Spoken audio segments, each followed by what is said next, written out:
Hi there, this is Lorraine, Trauma Twin 2. Um, I wanted to share my story as far as finding out about things that had been done prior to me and my sister finding out together about the last and youngest victim.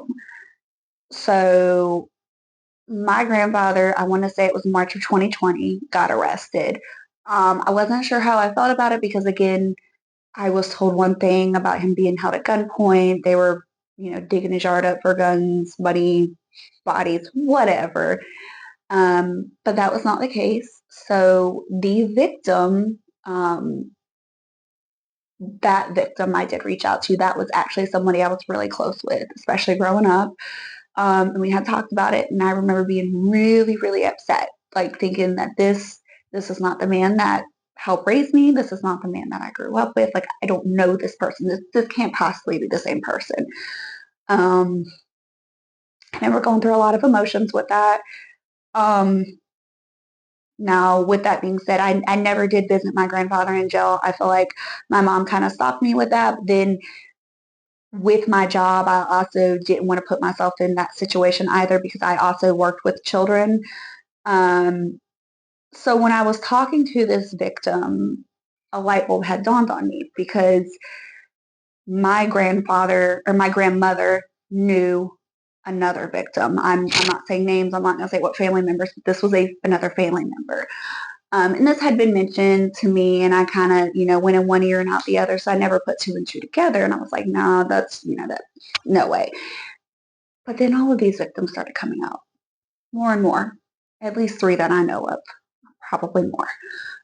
Now, I was never a victim of my grandfather. I want to disclose that. Never a victim. He never hurt me. He never did anything. Um, so I did put this victim in contact with the oldest victim. Um,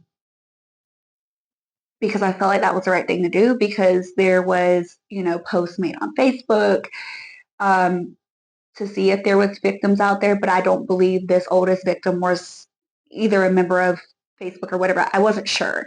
So I put them in contact with this person and then come to find out like more and more information came about. And so before the funeral, like I was very aware.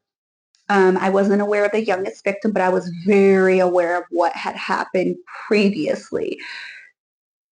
But that was still my grandfather, and I still loved him, and I still wanted to be there. And I do remember being very, very upset that my children couldn't come because my children are old enough to remember him. They never had the relationship that I had with him, but they were very aware of him. So they were very upset when he passed away. I don't think near as upset as I was because, again, this man helped raise me. This was someone I loved, someone who was there for me. I still get emotional about it because he's my grandfather, but I know that secretly, like he had this whole life that we all found out about whenever he passed away.